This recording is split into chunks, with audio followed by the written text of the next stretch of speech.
bonjour à tous. Madame Dati. Tout d'abord, au nom de l'association Polémix, merci d'avoir accepté notre invitation à l'école de management de Strasbourg pour aborder ensemble les thèmes de l'éducation, de l'intégration et de la justice. Trois sujets qui, en plus d'être d'actualité, semblent intrinsèquement liés à votre histoire personnelle. Madame Dati, vous paraissez difficile à cerner. Tantôt acclamée pour le symbole de persévérance que vous incarnez, tantôt la cible de rumeurs ou de critiques, on peut dire, et c'est peu de le dire, que vous déchaînez les passions.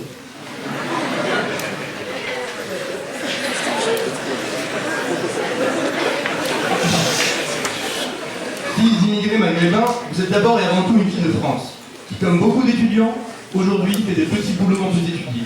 Comme beaucoup d'étudiants, vous connaissez la difficulté de 2 années de médecine qui n'aboutissent pas vraiment. Vous obtenez votre maîtrise de sciences économiques en 91 et 5 ans après, une autre maîtrise en droit public. En 87, pendant vos études, vous avez déjà un pied dans le monde professionnel. Vous travaillez dans le secteur de l'audit, tout en rencontrant des personnes dont les conseils seront précieux. Jean-Luc Lagardère, Jacques Attali ou encore Simone Veil. De 95 à 97, vous occupez le poste de conseillère technique à la direction juridique du ministère de l'Éducation nationale. Votre premier poste de juge au tribunal de grande instance de Péronne, vous l'obtenez 2 ans après. Enfin, en 2003, vous êtes nommé substitut du procureur en région parisienne au tribunal des Deux. Mais votre nom devient le quotidien des Français grâce à votre carrière politique, qui commence en 2002, lorsque vous êtes choisi comme conseillère par Nicolas Sarkozy. Vos projets phares ont pour axe principalement la prévention de la délinquance. Vous adhérez à l'UMP en 2006, et 1 an plus tard, après la victoire de l'actuel président, vous entrez dans le premier gouvernement en tant que garde des Sceaux. Vous travaillez sans relâche pour parvenir aux objectifs. Loi de lutte contre la récidive, réforme de la carte judiciaire, réforme du code pénal des mineurs. Vos actions vont jusqu'à provoquer un tollé général en 2008 chez des magistrats qui vous reprochent une pression trop grande exercée sur leurs décisions juridiques. Dans le même temps, vous êtes hissé, parfois contre votre gré, comme un symbole de réussite. En effet, vous êtes la première femme d'origine maghrébine et musulmane à occuper un ministère aussi important que celui de la justice en France. Sur la scène internationale, on vous voit comme une Obama à la française. Parce que votre ascension se base sur l'acharnement et le mérite. Au point que cette image est utilisée, et j'insiste sur le mot, par Nicolas Sarkozy, est destinée, je cite, à tous les jeunes de France, pour montrer qu'avec du travail et du mérite, tout devient possible. Vous devenez un personnage aux multiples facettes. Travailleuse acharnée, femme méritante, maire du 7e arrondissement de Paris, députée européenne, ou encore personnalité à l'ambition dangereuse.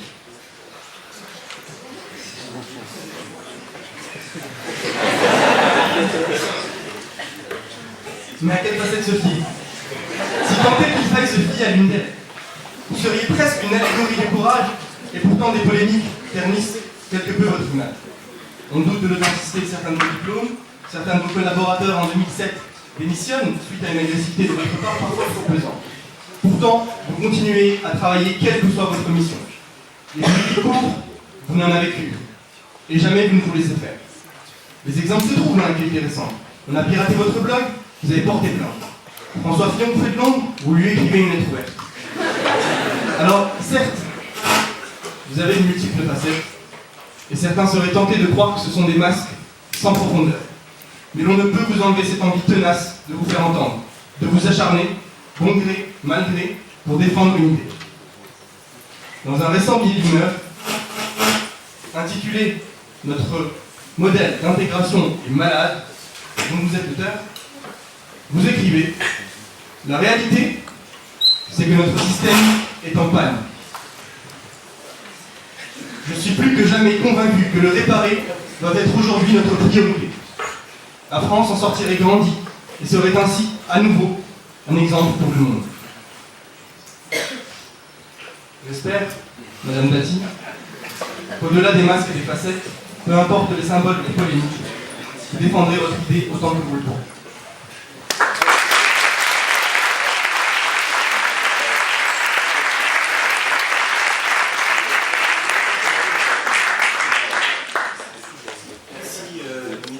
D'avoir prononcé ce billet d'humeur. Merci également à Alice Bouvier, ici présente, pour la rédaction de ce dernier. Et avant tout, merci à vous, Madame Dati. Je me permets, au nom de l'École de Management Strasbourg et de l'association Polémix, de renouveler les remerciements à votre égard pour être venu en fait à la rencontre de nos étudiants. Donc, comme cela a été abordé dans le billet d'humeur, l'un des thèmes aujourd'hui phares sur lesquels vous allez pouvoir débattre et échanger avec nous est l'immigration, l'intégration. Donc, tout de suite, je vous propose de commencer avec une question que souhaitait vous poser mon collègue Thomas.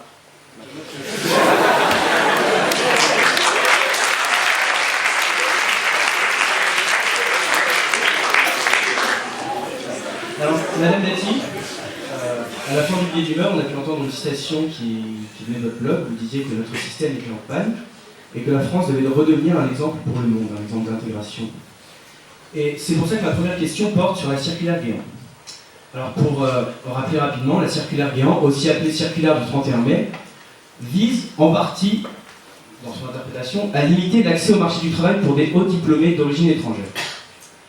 Alors, en plus de prendre à contre-pied la politique d'immigration choisie développée par Nicolas Sarkozy en 2006, M. Guéant s'est vu contraint d'annoncer une révision de cette circulaire suite aux nombreuses polémiques. La question que je vous pose est: est-ce que cette révision est nécessaire ou est-ce qu'il ne faudrait pas tout simplement supprimer cette circulaire après tout mal qu'elle a déjà fait? On voit sur quel est votre avis, votre conception de la circulaire. Tout d'abord, je vous remercie de cette invitation. Moi, je me fais fort, mais depuis bien avant même d'être dans la politique au sens partisan du terme, lorsque j'étais magistrat, je faisais beaucoup de conférences et de débats. Je préfère ça ou simplement de faire un discours et de m'en aller ou de faire un propos liminaire et puis d'échanger sur ce sujet avec des lycéens ou des grandes écoles, mais au sens le plus large qui soit, y compris avec les universitaires, parce que je trouvais que c'était très intéressant. Alors, quand vous êtes magistrat, moi je trouvais, je dis toujours que les deux plus belles professions que j'ai pu exercer, et moi je travaille à plein temps depuis l'âge de 16 ans sans discontinuer, donc le travail ne m'a jamais effrayé. Mais j'ai vraiment eu beaucoup de bonheur et beaucoup de... c'était quasi militant, les deux métiers que j'ai exercés, qui étaient aide-soignante de nuit, j'ai fait ça pendant 5 ans, et puis magistrat. Parce que là on découvre d'abord, moi j'ai commencé aide-soignante, j'avais 16 ans et demi, et puis magistrat, vous découvrez en fait la nature humaine dans sa réalité et dans sa vérité. C'est-à-dire qu'au-delà des statuts, au-delà de la condition, quand vous êtes malade, quand vous êtes confronté à la maladie ou à la mort, et puis pour la magistrature, quand vous avez quelqu'un qui est en face de vous, pour des raisons judiciaires, ça peut être pénal ou civil, on connaît les gens, on voit l'intérêt de s'intéresser aux autres. Et donc, lorsque je suis devenue magistrat, j'allais beaucoup dans les écoles pour sensibiliser les jeunes à la citoyenneté, au civisme, mais aussi au respect de l'autorité, parce que pour moi, ça a un véritable sens. Et c'est ce que je disais à certains de vos camarades qui sont venus m'interroger avant cette conférence, en disant finalement les jeunes sont peu impliqués dans la vie politique, au sens notamment au moment des élections, mais tous les enjeux les concernent. Et moi j'ai été le plus frappée au moment des élections européennes, où la plus forte abstention concerne les jeunes. Alors que l'Europe, s'il y a bien quelqu'un qui est concerné, une catégorie de la population qui est concernée par l'Europe, c'est bien les jeunes, quel que soit d'ailleurs leur statut, étudiants, apprentis, même ceux qui recherchent un emploi, tous les jeunes sont concernés aujourd'hui. L'Europe est une évidence, ce qui n'a pas été le cas, même, je ne suis pas si âgée que ça, mais même en ma génération, les programmes d'échange étaient réservés à une certaine catégorie de jeunes ou d'étudiants. J'ai été très frappée par ça, c'est ce qui effectivement me motive dans les échanges que je peux avoir avec des étudiants, des apprentis, des lycéens. Alors vous m'interrogez sur la circulaire Guéant. Cette circulaire, d'ailleurs, elle n'a pas été révisée, elle a été précisée. Il y a eu un problème d'interprétation. C'est vrai que Claude Guéant, on se connaît bien, nous sommes très amis, puisque il a été mon directeur cabinet lorsque Nicolas Sarkozy était ministre de l'Intérieur, et donc c'est depuis 2002, on travaille ensemble, donc on se connaît très bien. On ne peut pas soupçonner, malgré ce qui peut être dit, disons les choses très clairement et directement, on ne peut pas soupçonner ou de racisme ou de rejet de l'autre. Je n'en dirais pas autant pour tout le monde, mais en tout cas, me concernant, ça n'est pas le cas. Donc cette circulaire, elle a concerné, elle était liée à la maîtrise des flux migratoires. Donc, ce n'était pas une circulaire à proprement parler concernant les étudiants, elle était dans une circulaire liée à la maîtrise des flux migratoires et à l'immigration et du travail. En fait, si je prends l'immigration, c'est 3 grandes masses. L'immigration du travail, les gens qui viennent en France pour travailler, l'immigration familiale, les gens qui viennent rejoindre quelqu'un qui est déjà implanté, installé, qui travaille sur le territoire national, ou sinon les étudiants.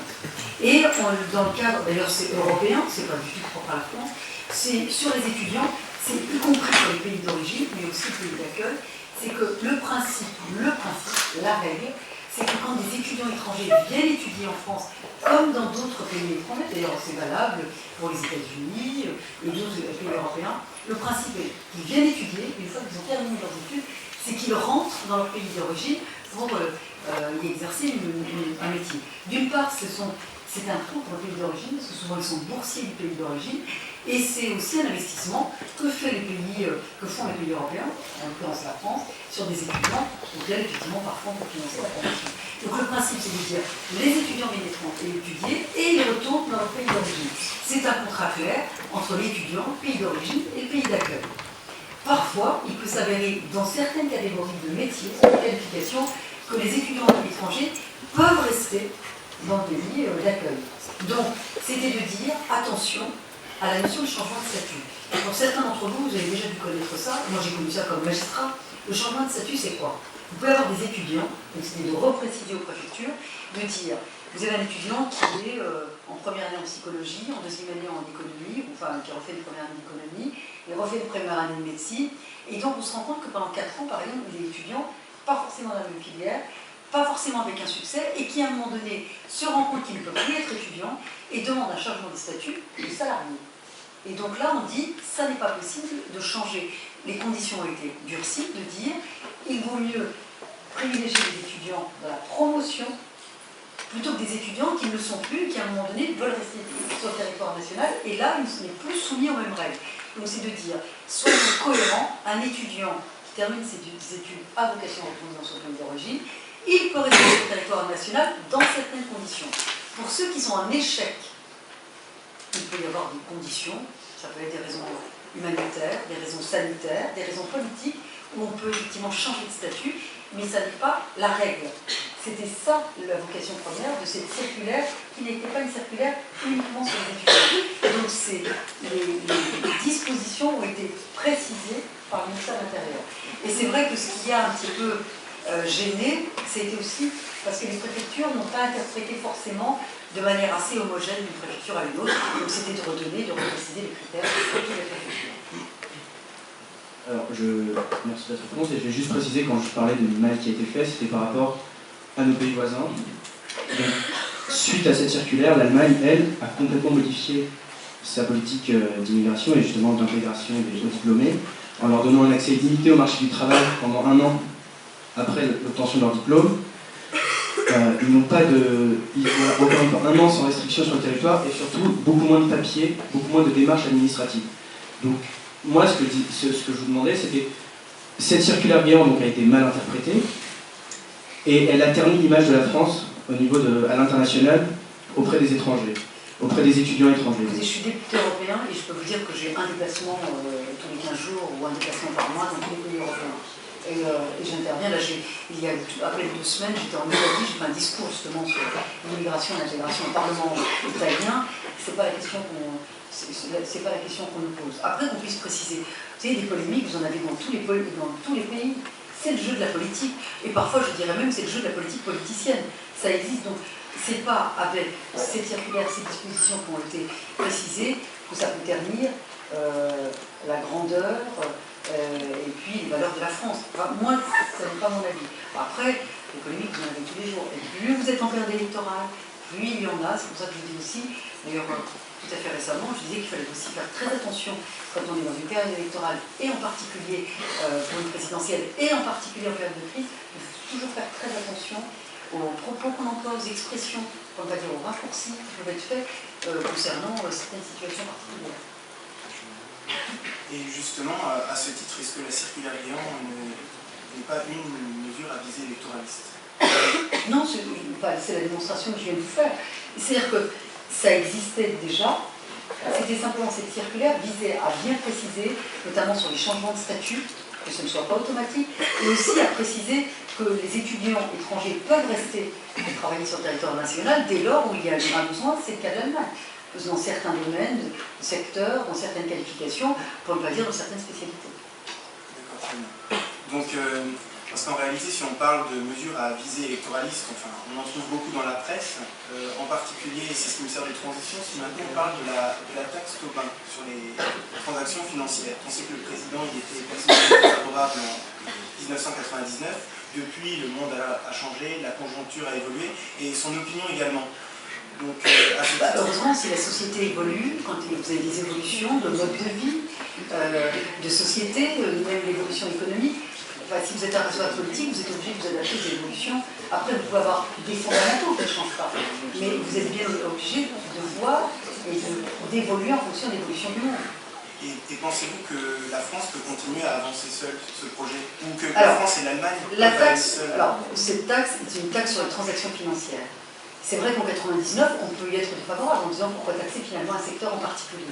On voit en 2008, c'est une crise financière qui d'abord, l'Europe n'était pas du tout responsable de cette crise financière parce que c'est une crise qui venait des États-Unis. À l'époque, moi j'étais encore au gouvernement, on était dans la présidence française de l'Union européenne.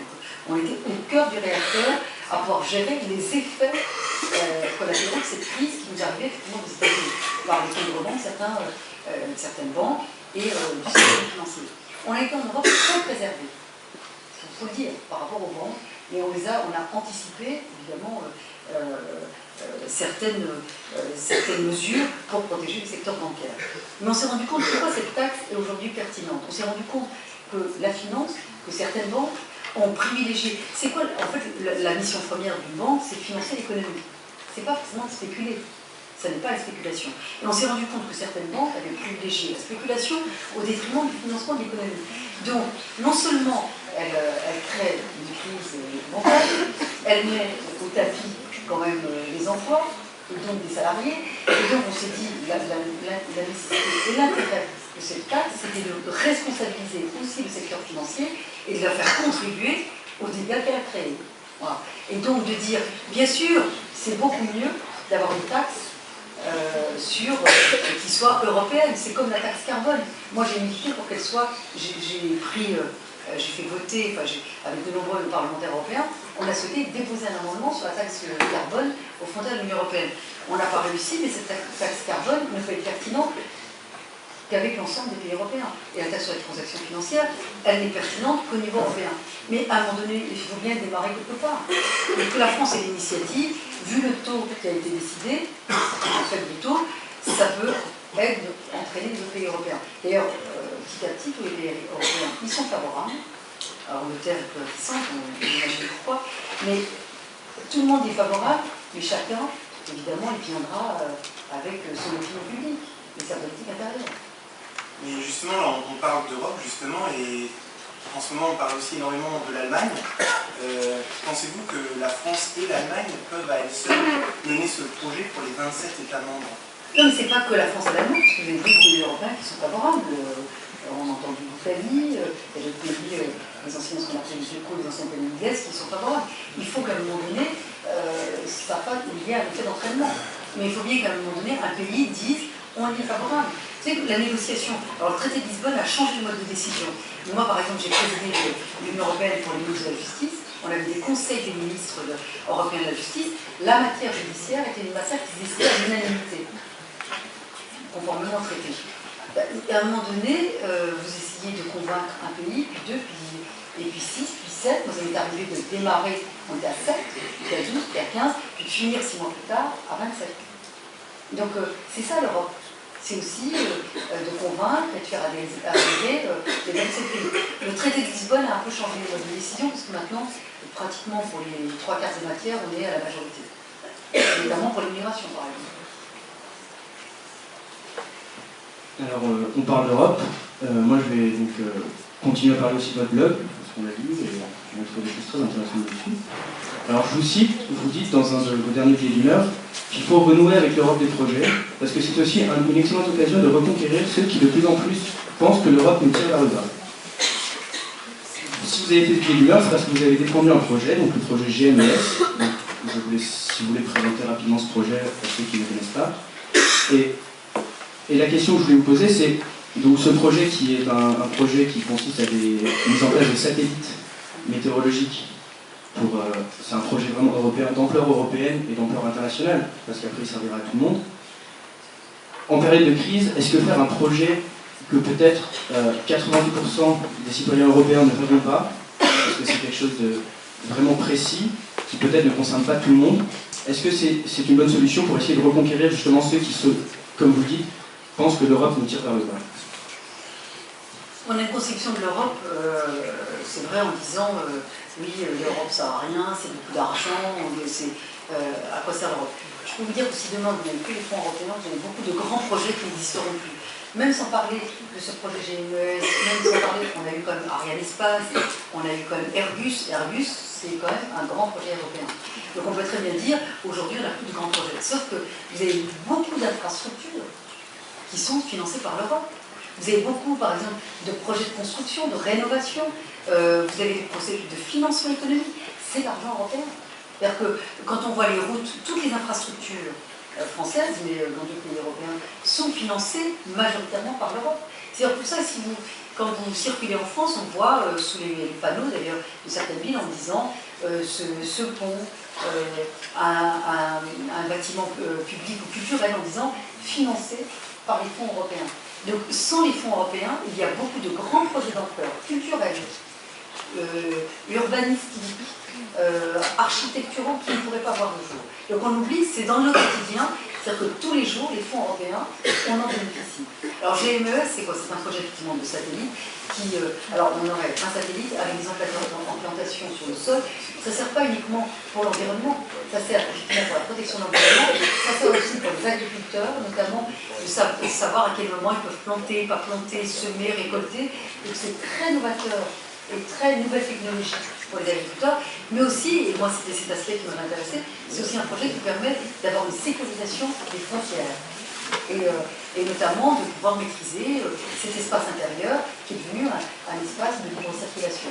Et quand vous dites que c'est une vocation internationale, oui, parce qu'évidemment on est pas seul au monde, et on travaille beaucoup avec les Américains sur notamment la lutte contre le terrorisme. Donc les projets, l'Europe des projets, aujourd'hui, l'Europe n'est qu'une Europe de projets.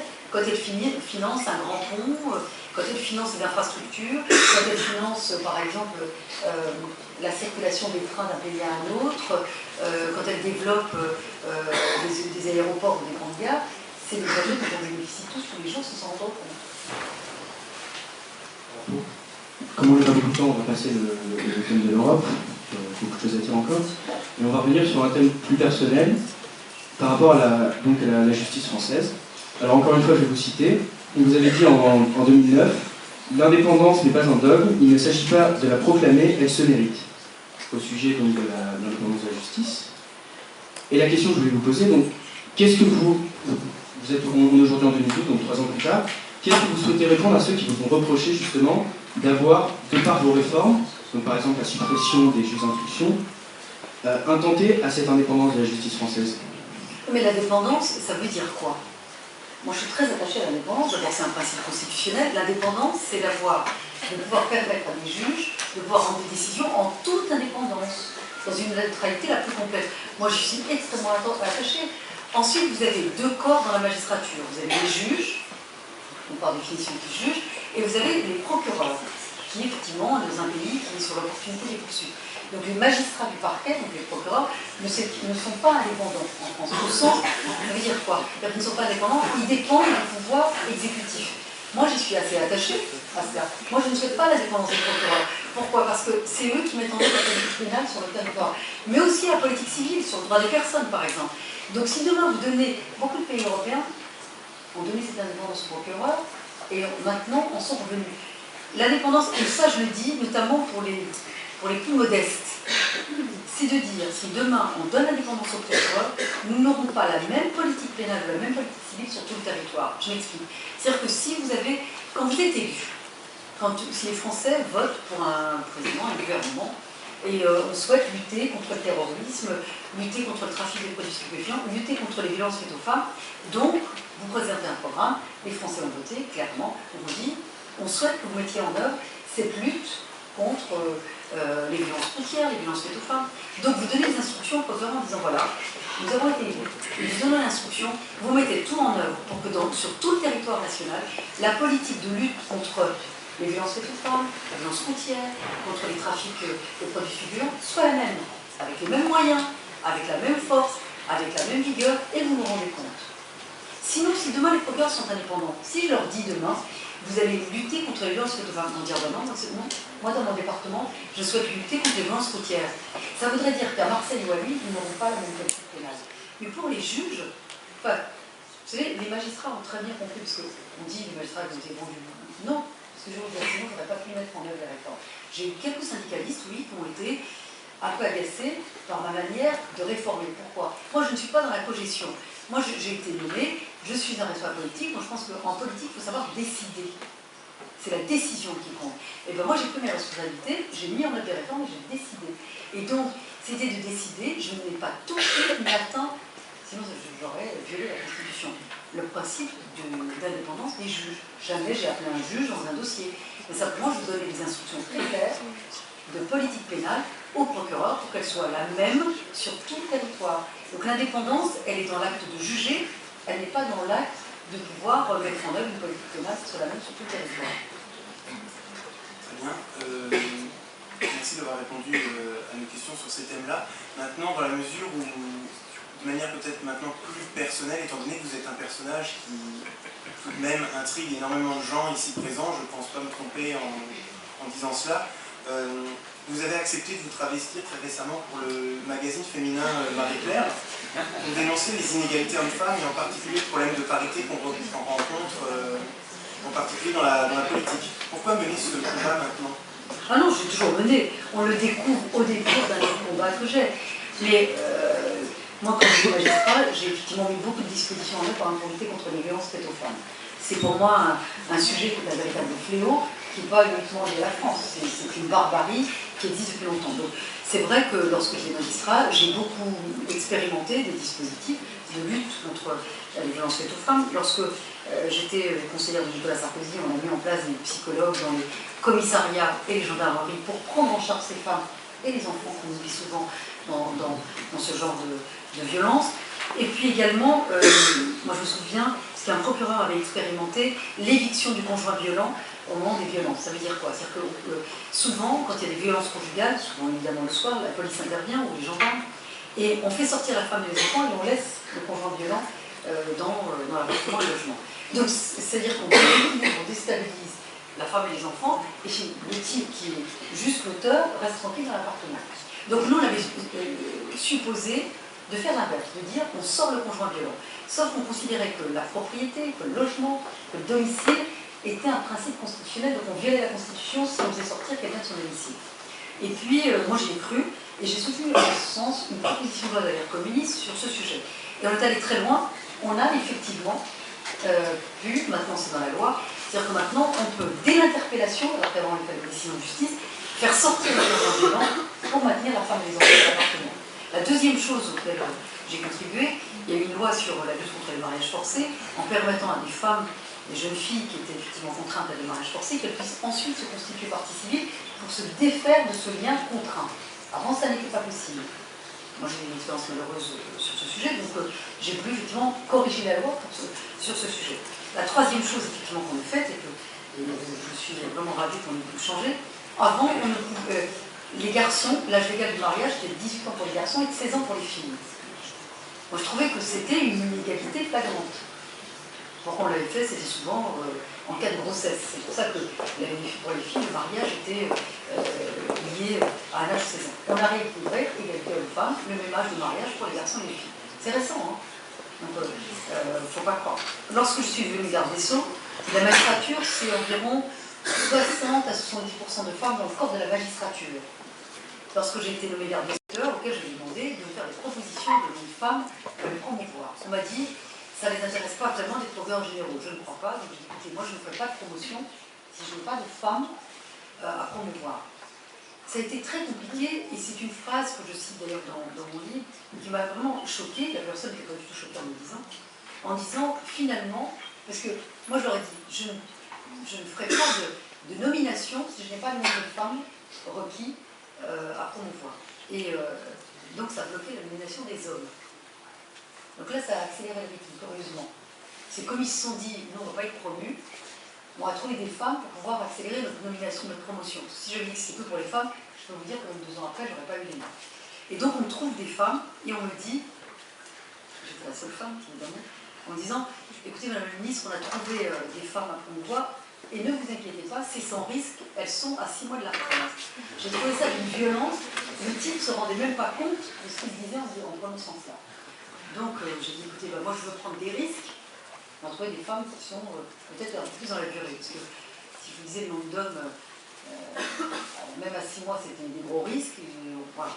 Et donc du coup on a trouvé des femmes à promouvoir, et en partant, j'ai laissé un nombre de taux à entre 22 et 25%. Mais ça a été dans un combat, mais je ne peux pas vous dire.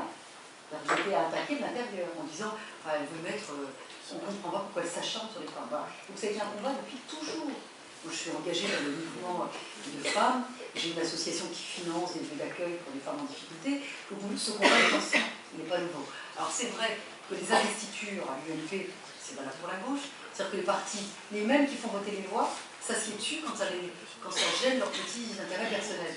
L'UMP et le Parti Socialiste payent des amendes énormes concernant la parité. Donc, ils ne mettent pas en œuvre la parité, donc ce sont les mêmes qui font voter les lois, et ils payent des amendes. L'UMP a payé 4 millions d'euros l'année dernière. Donc on considérait, d'ailleurs, sur ce petit reportage dans Marie-Claire, vous avez bien vu que ça concerne toutes les femmes de la société, ça ne concerne pas que l'univers politique. Mais là je vois qu'il y a beaucoup de filles et beaucoup de femmes. C'est un combat de tous les instants, il faut être vigilant, rien n'est jamais acquis. Et j'aimerais qu'un jour on puisse, moi j'ai eu un événement personnel qui a fait couler beaucoup d'encre, j'aimerais simplement que les femmes puissent avoir le libre choix, voilà, qu'elles puissent choisir si elles ont envie de retravailler après l'accouchement, si elles ont envie de s'arrêter, si elles le souhaitent, le libre choix, on y va. Et vous êtes jeune, et c'est un droit qui n'est pas encore totalement acquis, donc il faut être vigilant sur ces sujets-là. Et puis être libre. Voilà. Moi je trouve qu'aujourd'hui les femmes ne sont pas encore totalement libres, elles sont soumises encore à des stéréotypes et à des clichés. Donc il faut juste s'en défaire et il faut assumer ça. Moi j'ai assumé une liberté, ça peut vous amener des problèmes, des difficultés, mais il faut passer outre. Écoutez, merci Madame Dati d'avoir répondu à nos questions. Je pense qu'on va laisser la parole à notre auditoire. Donc on va vous laisser la parole pour après 2 questions, parce que Madame Dati va devoir nous quitter avec 20 minutes. Non, 20 minutes, c'est bon. Donc, qui veut prendre la première question?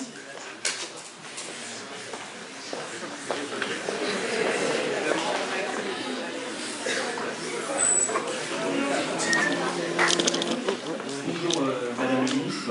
Moi c'était une question par rapport aux élections à Paris. Je sais que vous n'aimez pas qu'on vous pose des questions, vous avez encore répondu hier sur Je Europe 1. n'aime pas qu'on me pose des questions. Non, mais que ça vous agace, c'est pas quelque chose que vous il n'y a aimez rien pas. qui m'agace. Ah bon, parfait. Parfait. Alors vous avez déclaré, sur France 2, j'ai retrouvé ça, à propos de M. Fillon. Je continuerai à défendre mes convictions et défendre les Parisiens. Bien sûr, je suis candidate. Chacun comprendra que si je suis élu à l'Assemblée nationale, ça participe aussi à la transformation de la vie politique française. C'est pour ça que je veux être député de Paris et je suis... je sais plus ce que je suis aussi élu de... Je suis. Voilà, voilà. Non, mais donc vous êtes aujourd'hui maire du 7e arrondissement, vous êtes pour les législatives dans la 2e circonscription, ça regroupe la 5e, 6e, 7e circonscription, c'est bien ça. Et donc, où est-ce que vous en êtes par rapport, entre guillemets, ce que vous appelez un parachutage? Si vous acceptez d'aller à l'Assemblée nationale, ça veut dire que vous refusez, vous retirez de votre mandat en tant que députée européenne, vu que vous ne pouvez pas cumuler les deux. Donc, où est-ce que vous en êtes là-dessus? Et vous dites aussi que si François Fillon est élu et se présente dans cette circonscription, il fera comme ce qu'il a fait dans la Sarthe, c'est-à-dire ce que vous avez dit hier, c'est-à-dire qu'il va faire comme ce qu'il a fait pour les Sartois, c'est-à-dire que c'est un plan de carrière. Et est-ce que si vous quittez justement la députation européenne et que vous allez justement, que vous êtes député à l'Assemblée nationale, est-ce que c'est pas aussi un plan de carrière? Non, d'abord c'est des convictions, vous savez, je vous invite, je ne vais pas vous faire passer de l'argent, mais à lire les livres que j'ai écrits, qui étaient des enfants très clairs. Vu mon parcours et vu ma vie, si j'avais un plan de carrière, à 20 ans, si on m'avait demandé d'écrire, pas uniquement ma vie, mais au moins le rêve que l'on peut tous avoir à 20 ans, je je pense que malgré les échecs, malgré aussi certaines difficultés, je pense que j'aurais écrit ce que j'aurais écrit, même en tant que réel, aurait été en deçà de ce que j'ai vécu. Donc je suis très à l'aise par rapport à tout. Je n'ai pas de plan de carrière. Je trouve que tout ce qui m'arrive est plutôt... Alors, c'est non sans difficulté, non sans travail, parce que tout ça c'est fruit de travail, il ne faut pas vous leurrer. Hein. C'est rien, vous n'obtenez rien sans un claquement de doigts. Mais simplement, le plan de carrière, il est quoi? C'est pas un plan de carrière. C'est-à-dire que moi j'ai fait énormément de métiers. Moi je trouve qu'il n'y a aucune indignité dans le travail. Donc demain, je peux tout refaire, sans aucune difficulté. Pour moi, tout est possible. Donc moi, je ne suis pas accro par rapport à... Je ne dis pas si j'ai pas ça, oh là là, mon Dieu, c'est terrible, je n'aurai plus rien, ma vie est terminée. Pas du tout. J'ai des convictions, j'ai des valeurs, je suis toujours battue pour ça. Toujours. Moi, j'étais très heureuse quand j'étais aide-soignante, très heureuse quand je vendais des glaces à la prise unique, très heureuse quand j'étais comptable, très heureuse quand j'étais contrôleur de gestion. J'ai aucun sujet, aucun souci. J'aime ce que je fais, j'aime la vie, et elle me le rend bien. Même si parfois c'est un peu lourd, mais c'est comme ça. Je suis, lorsqu'il y a eu les municipales de 2008, c'était une idée de Nicolas Sarkozy de me dire ça serait bien que tu te présentes à des élections législatives. C'est-à-dire qu'en 2007, je viens d'être nommé ministre, on a des réformes très lourdes. Toutes les réformes, moi j'ai tenu ma feuille de route, j'ai un vrai bilan. Ça on ne peut pas me le contester. Depuis, le ministère de la Justice était très peu réformé parce que vraiment j'ai fait le boulot. Je l'ai fait vite, parfois un peu trop directement, mais j'ai fait le boulot. Donc là-dessus, moi je pense que j'ai des comptes à rendre et j'ai rendu, ma feuille de route a été effectivement tenue. Donc je ne pouvais pas à ce moment-là m'engager dans les législatives, nous sommes en 2007. En 2008, les municipales arrivent et le président me dit je pense que ça serait bien que tu t'engages véritablement en politique, ce qui n'était pas mon objectif premier. Si vous saviez, l'ambition que j'avais quand je commence à travailler pour Nicolas Sarkozy, moi j'arrive en 2002, parce qu'il y a eu un petit problème de date dans la petite chronologie, j'arrive en 2002 auprès de Nicolas Sarkozy, j'ai intégré la magistrature en 96 ou 97, et moi je voulais tranquillement finir au Conseil d'État. Vous voyez, pour moi c'était pas du moins de moi porte-parole, moins de moi la politique, moins de moi effectivement le fait de pouvoir être ministre un jour. Donc le municipal arrive, le président me dit, tu es fait pour la politique, je pense que il faut que tu t'engages, et donc elle est municipale. Et je trouve que la droite, c'était aussi ce qui sous-tendait la nomination et la formation du gouvernement tel qu'elle l'avait voulu Sarkozy. La parité, la diversité, le renouvellement, mais aussi socialement, un gouvernement qui est proche des Français, qui ressemble à la France. On a eu trop longtemps une élite politique coupée de ce qu'était la France, et de la réalité de la France. Et donc, c'était de montrer la droite telle qu'elle était, moderne, ouverte et en mouvement. Et donc, quand il y a eu des investitures à avoir, il a eu l'idée que ce soit dans le 7e arrondissement, qui était l'arrondissement qui était incarné comme étant le plus conservateur, le plus à droite, et donc certains ont dit oh là là, mais si on y met Rachida, le 7e va passer à gauche. Je vous renvoie à la littérature qui sortait à l'époque, parce que tout le monde disait oh là là, on va perdre le 7e arrondissement. Donc, moi, c'est pas le sujet de parachutage. Aucun élu n'est élu là où il est né. C'est par principe, regardez tous les élus. Donc, moi, on m'a fait tous les procès moi, j'étais illégitime partout, alors que les autres étaient tous légitimes partout où ils étaient. C'est formidable pour les uns, c'est toujours nul pour moi. Bon, et donc, je trouvais que l'idée n'était pas mauvaise. Mon prédécesseur, qui était une femme, avait démissionné de la mairie du 7e, elle avait fait monter son premier adjoint sans élection. Donc il n'y avait pas d'investiture. Donc moi j'ai été investie dans le 7e et je fais 10 points de vue que mon prédécesseur. Ça montrait que la France n'était pas aussi conservatrice qu'elle ne pouvait l'imaginer, et encore moins dans le 7e arrondissement. Mais quand je m'implante dans le 7e, la perspective sont les législatives, puisque le maire qui avait démissionné, c'est la même qui est aujourd'hui, et qui ne souhaitait pas renouveler son mandat. Donc il était légitime, c'était comme ça que ça se passait depuis des années, que le maire du 7e soit légitime pour les législatives. Et c'était... Non mais je vous vois arriver, là, je préfère en anticiper, comme ça vous allez... Donc, je suis implantée, je suis tous les jours au service effectivement des habitants du 7e. Lorsque j'avais fini mon travail de ministère de la Justice, je renvoie aussi à mon livre, c'est qu'à un moment donné, j'ai eu ma petite fille dans les conditions que j'ai eues, et moi je voulais quitter la politique. J'ai dit, j'ai mené les réformes, j'ai terminé, j'étais un peu secouée au moment de ma grossesse, je me suis dit, voilà, la boucle est bouclée, j'ai un bonheur parfait, je voudrais partir, j'aurais été ministre de la justice de mon pays, de manière la plus improbable qui soit, c'est quand même pas mal comme parcours. Donc je dis, je m'en veux. Le président n'a pas souhaité quand même, et il m'a dit, il faut que tu restes dans la politique. Mais effectivement, les élections européennes arrivaient, donc il m'a dit, tu te présentes aux européennes, il y a des choses à faire, nous étions à l'issue de la présidence française de l'Union européenne, mais évidemment, pour les législatives, c'est légitime que tu sois candidate aux législatives. Le contrat était clair pour tout le monde. Donc voilà, comme la majorité d'ailleurs, dans les députés de droite comme de gauche d'ailleurs, européens, il est assez rare qu'ils terminent leur mandat quand certains veulent avoir une portée nationale. Certains, ils sont 20 ans de députés européens, c'est des choix. Donc aujourd'hui, moi j'ai été très claire, donc j'ai dit je suis candidate là où je suis élue. Donc voilà, donc aujourd'hui, nous sommes dans cette négociation-là. Mais candidate, oui, je le saurai. Voilà. Même si M. Fillon se maintient. Même si M. Fillon se maintient. Au risque de faire perdre la droite. C'est peut-être. Moi, la division n'est pas arrivée par moi. Je suis élue locale, je suis engagée, je suis implantée. Voilà. Et M. Fillon ne souhaite pas, je pense qu'il ne finira pas ses 5 ans de mandat, il ne sera pas candidat à la mairie de Paris, ce que moi je souhaite. Voilà. Moi je souhaite que la mairie de Paris soit de nouveau à droite. C'est un combat que j'ai toujours été claire là-dessus. Ça ne veut pas dire qu'on va gagner, en tout cas on fera tout pour essayer de gagner. Voilà. Merci, prochaine question.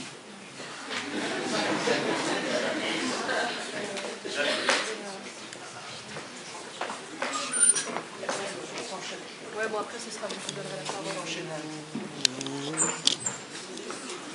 On avait une petite question. Tout d'abord, tout à l'heure, vous parliez de la politique et vous disiez que c'était un jeu. Et, Un jeu ? Oui, vous parliez du jeu politique. Non, j'ai dit jeu politicien. Du jeu politicien, on se demandait si aujourd'hui la politique n'est pas devenue plutôt juste un désir de réaction et de réélection plutôt qu'une chose qui permettrait de servir l'intérêt général. Écoutez, je vous réponds très simplement et très directement. Les électeurs en décident. On l'a vu quand, par exemple, moi je considère que la politique, c'est pas pour durer. C'est pour ça que moi je ne suis pas hostile. D'ailleurs, moi j'ai été très fière de porter la réforme de la Constitution qui a porté uniquement à 2 mandats présidentiels. Aujourd'hui, un président ne peut plus faire plus de 2 mandats. Mais je trouve que pour la politique, et justement pour faire respirer cette politique, ça serait plutôt bien que la politique ne soit pas un métier à vie. Moi je suis assez favorable de faire 2 ou 3 mandats, pas plus. Voilà. Moi c'est plus discutable le cumul des mandats, mais pour la durée, moi je suis assez favorable qu'on n'y reste pas, que ça ne devienne pas un métier à vie. D'ailleurs les électeurs vous sanctionnent, hein, donc c'est très simple. Si on considère que c'est un jeu et que c'est uniquement pour être réélu et qu'on ne fasse rien, vous êtes très vite sanctionné, hein, ne vous inquiétez pas. Vous voulez dire une réaction parce que toujours quand la droite dit quelque chose, la gauche dit le contraire, quand la gauche dit quelque chose, la droite dit le contraire. On a l'impression qu'il n'y a plus de... On l'a par exemple en Belgique. C'est aussi un débat qu'on peut avoir. Moi, je trouve ça dommage que les gens ne votent pas.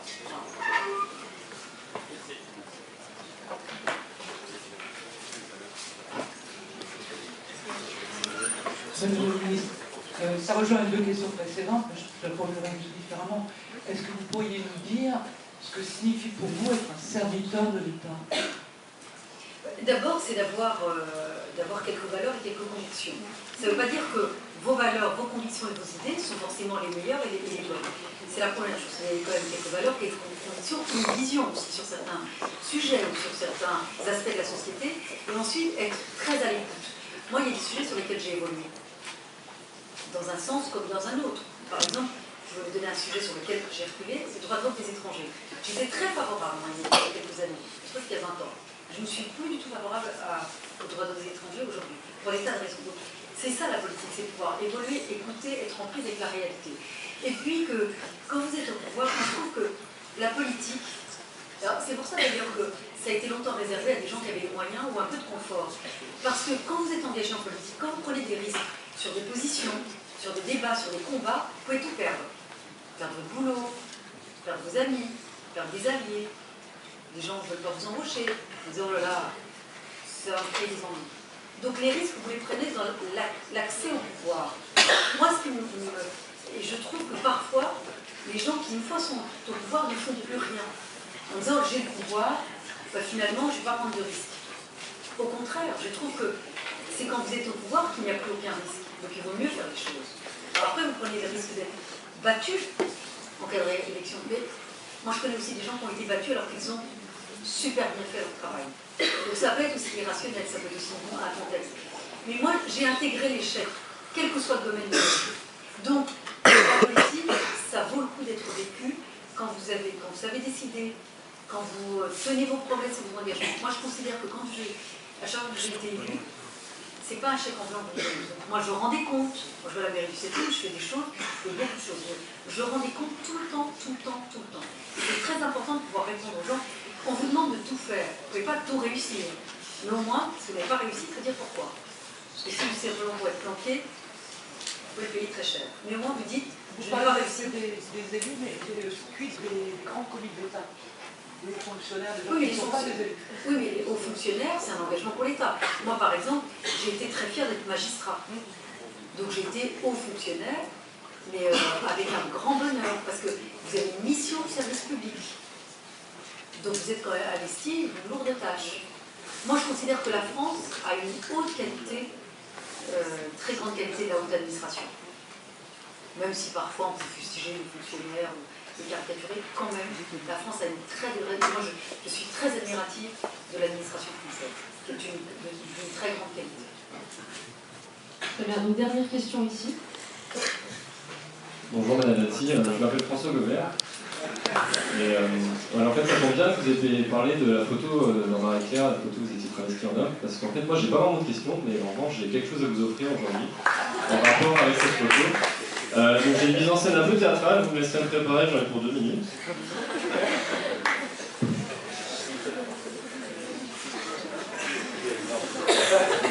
Voilà, en fait, je mets une perruque, je me travestis aussi un peu. Bon, c'est pas la plus sexy, hein, c'est la moins chère. Voilà. Je viens vous offrir en fait quelque chose parce que j'ai regardé votre photo et je trouvais qu'il manquait un petit quelque chose. Je trouvais qu'il manquait une moustache en fait sur votre photo. Donc voilà, en fait, je vous offre une moustache. Une moustache, voilà, alors j'ai...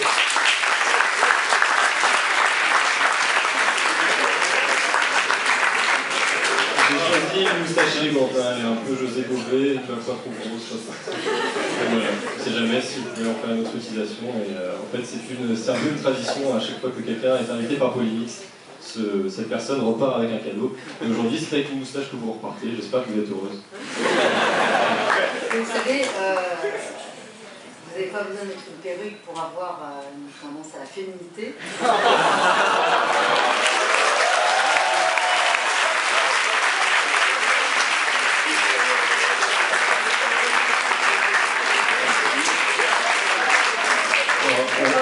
Pas besoin d'avoir une moustache pour être dans la virilité. Alors là, on dit souvent que j'ai le côté féminin et en plus je suis un merde.